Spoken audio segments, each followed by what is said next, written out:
I would just say, like, look at what you enjoy now. So let's say, like, you're taking certain sports or you're taking certain subjects. Whatever you enjoy the most, I think that's what you've got to develop on. You want to do a job that you have passion for, that you enjoy, and that's my top tip. Go for something you enjoy, because you don't want to be in a boring job. You want to be in a job you have a passion for, you want to thrive in that job. I feel like I've got good people skills and I really want to kind of advance those. I want to utilise them and I want to play to my strengths to then keep moving forward.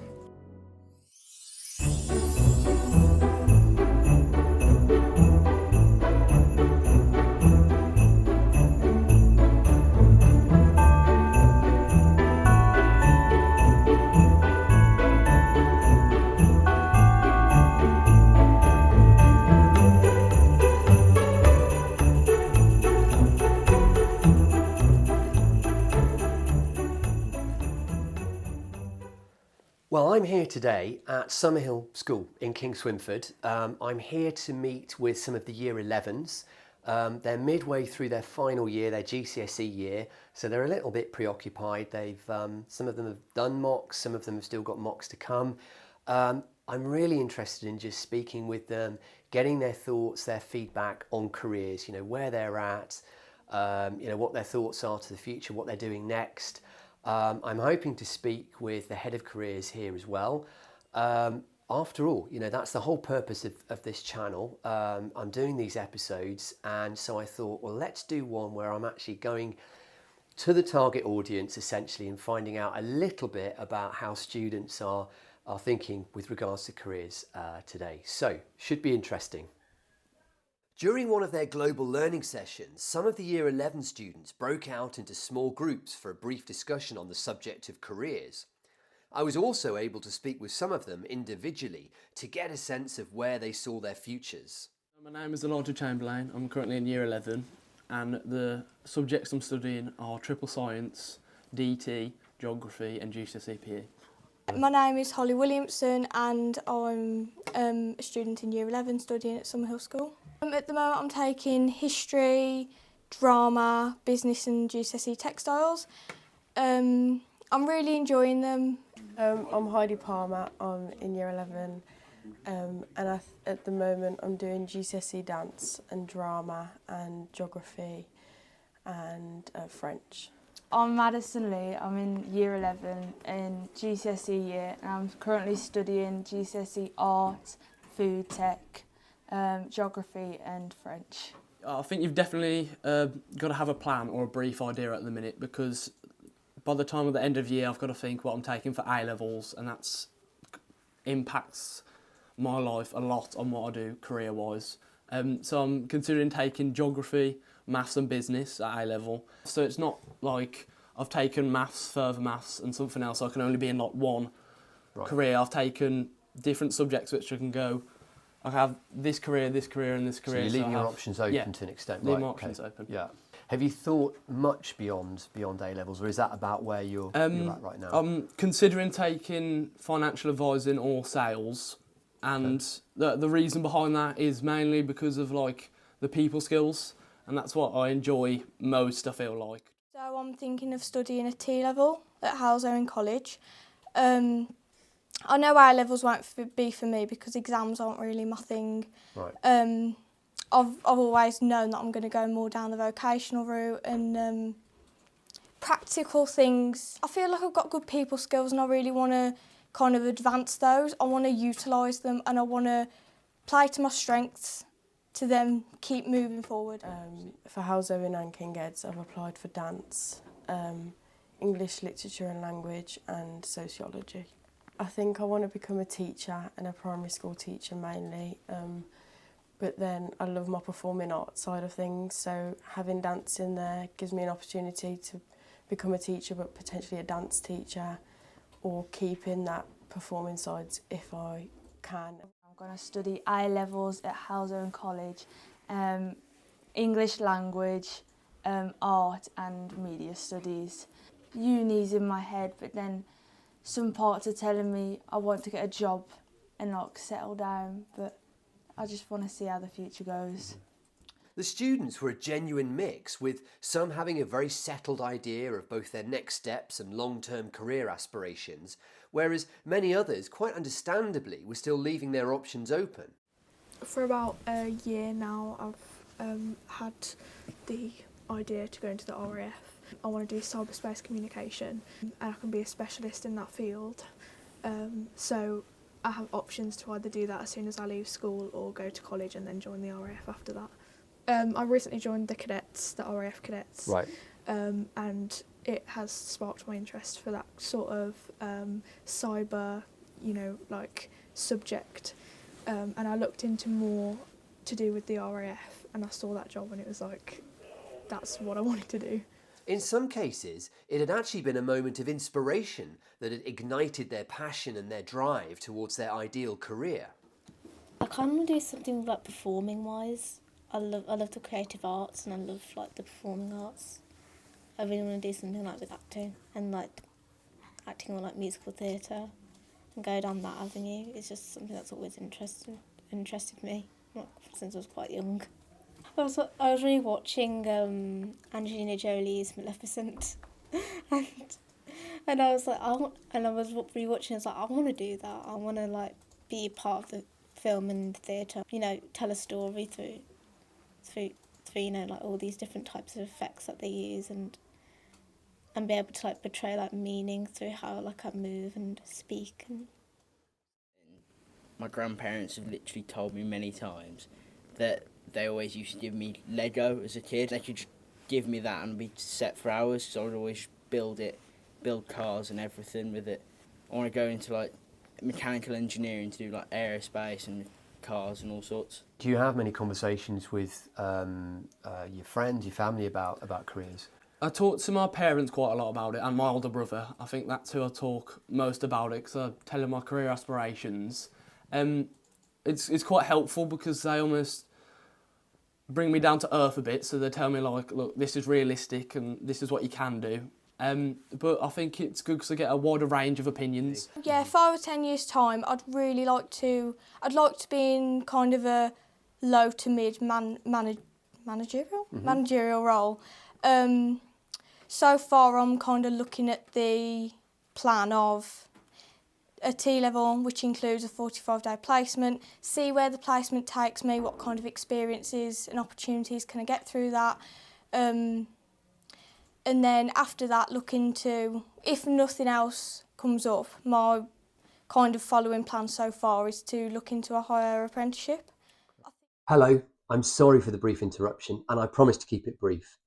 Firstly, thank you so much for watching this video. If you're not already aware, this channel is purely a voluntary project. I set it up alone, and the goal is to help and inspire young people with creative ideas and advice that will hopefully see them successful in forging a career in life. However, it can't succeed by itself and without support. So if you haven't already subscribed, I'd really appreciate it if you could do so. It's entirely free, and as well as meaning that you get notifications of any new videos arriving, it just also really helps the channel to grow. So all you need to do is check below this video or any others, and there'll be a subscribe button if you haven't already done so, if you're not already a follower. Now, if you enjoy this video and any others, please give it a thumbs up and do leave a comment if you'd like to do so. But most importantly of all, if you know anybody who would be interested in this channel and the content that I provide, might be young people, college students, those looking for interesting career choices or inspiration or advice, please do share the channel, Dan's Creative Creatures. As I say, the main purpose, the main goal of the project is to help young people. Thank you. Back to the episode. I think especially with how the world is nowadays, the constant progression of technology and all that kind of area of just the constant progression and change, I think that you just got to keep your options open. Yeah.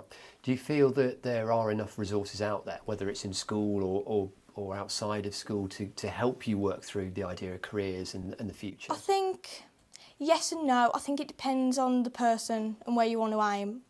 Through my experience, I personally don't feel as though options, post-16 options are talked about enough that are more on the vocational side. I feel like we mostly discuss A-levels, and then after A-levels, they do tell you your options, but we don't really go into detail. Other than you going and seeking out kind of the answers to your own questions, which not everyone has developed the skills to do. The education systems should invest more time into really opening up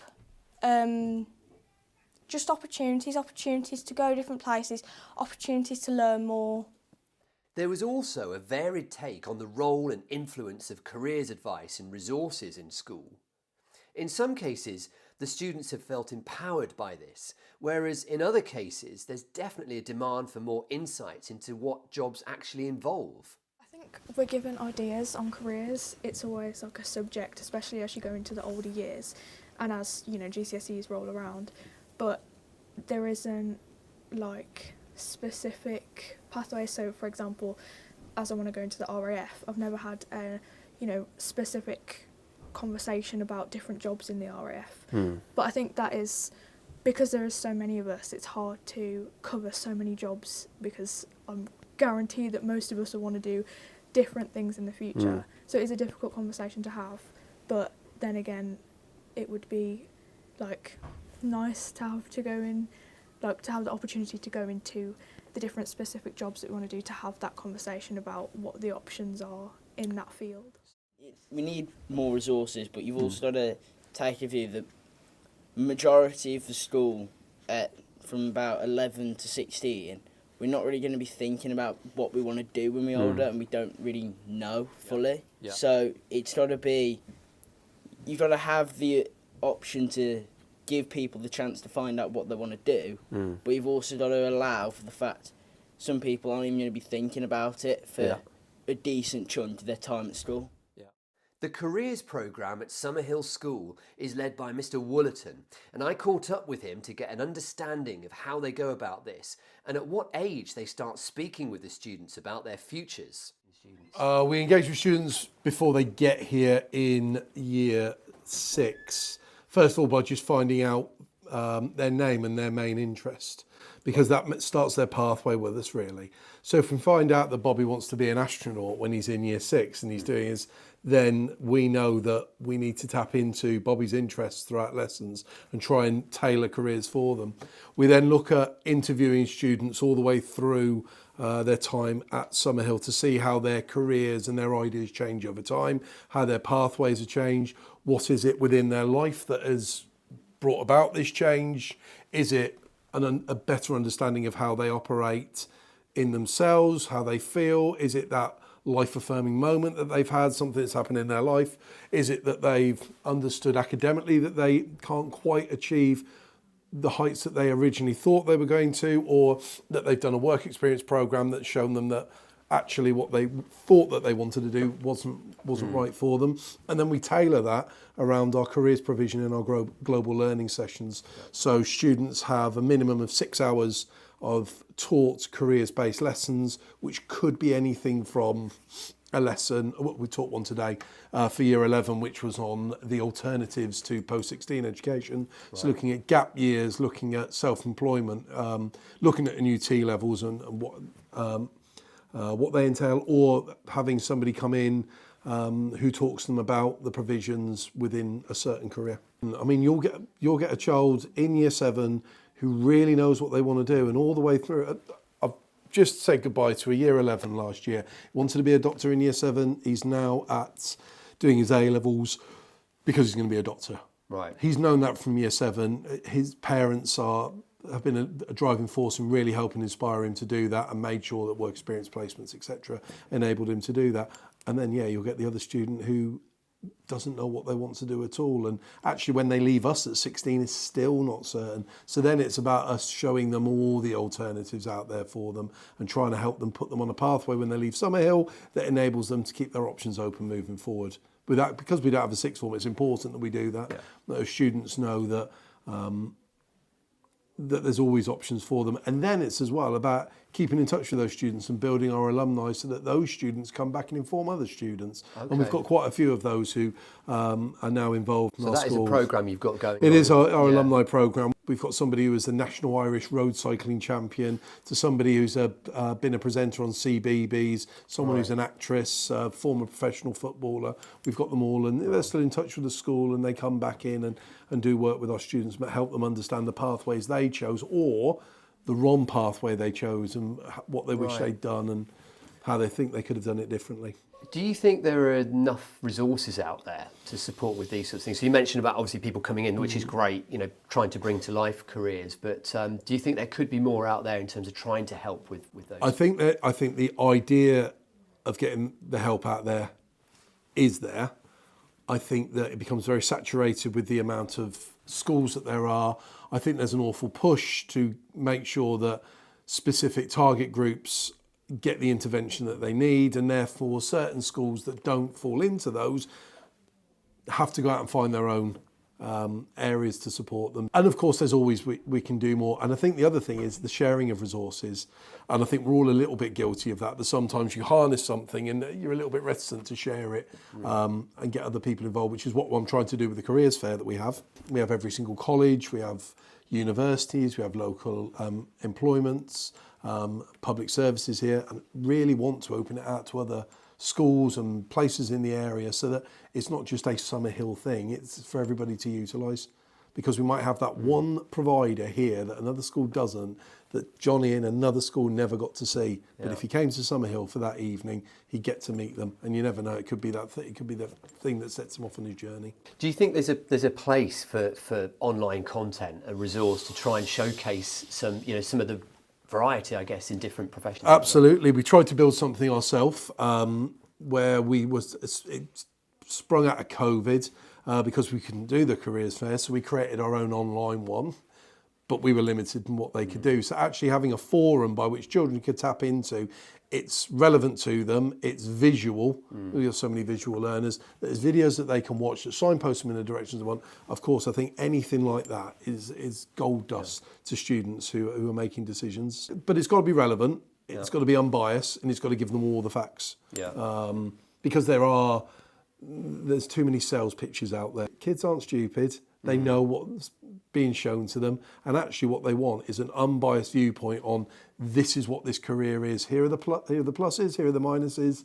I think one of my students said it to you earlier, it's not about the buck at the end of the day, and sometimes students want to hear what the real benefits to these careers are. So real sort of honest, unbiased insight into that job, warts and all sort of thing. Yeah, I think so. I mean, teaching, for example, yes, it's a well-paid career, and yes, there are lots of benefits, but you know, that students should hear how it has changed. I mean, if I could go back and tell my 21-year-old self, or a little bit older, what teaching was like, I might have, you never know, I might have thought twice about it, because it's certainly changed from day one when I walked in there, and I think students need to know that. With this being said, I was curious as to how optimistic some of the students felt about their futures.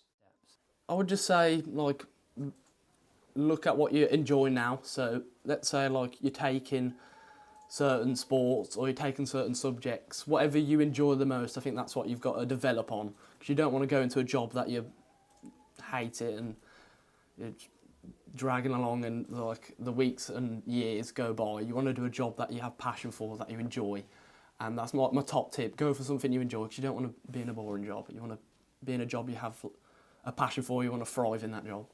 Optimistic for the future? Yeah, that's definitely. How optimistic do you feel about the future? Quite optimistic. Like I say, the world is always progressing, and nothing's certain, nothing's guaranteed. So I've got quite high hopes that kind of I'll be able to navigate the future, whatever that may be. Do you feel optimistic about the future? Yeah, kind of. Yeah, more than negative. And you feel optimistic about the future? Yeah, quite optimistic. Looking forward to it. Given the wide range of different perspectives from the students I spoke with during my time at Summerhill, I wanted to ask Mr. Wollerton if he had any advice for those who are still not sure what they want to do in the future. I'd say don't panic. Right. I'd say that there's a big wide world in there. And the likelihood is that these students will be doing, probably a large proportion of them will change their job role or career 10 times within a lifetime. And long term, unless they're going into doing medicine or they're going into doing law, they'll end up doing jobs that don't exist yet. And their parents will be telling them that this job's a great career, but that job may not exist by the time they get into college. So I tell them not to worry, that eventually they will find the thing that makes them happy if they're open-minded about it and take proper advice and aren't pigeonholed into doing something. And I say there's always help out there, and be proactive in looking for it and be confident in looking for it. And don't be afraid as well to get things wrong, because we've all probably done a career or done a subject or looked at something that was the wrong thing. Yeah. And we can all sit back now and say that in hindsight, but it's a big thing to do when you're 16 is to ask for help.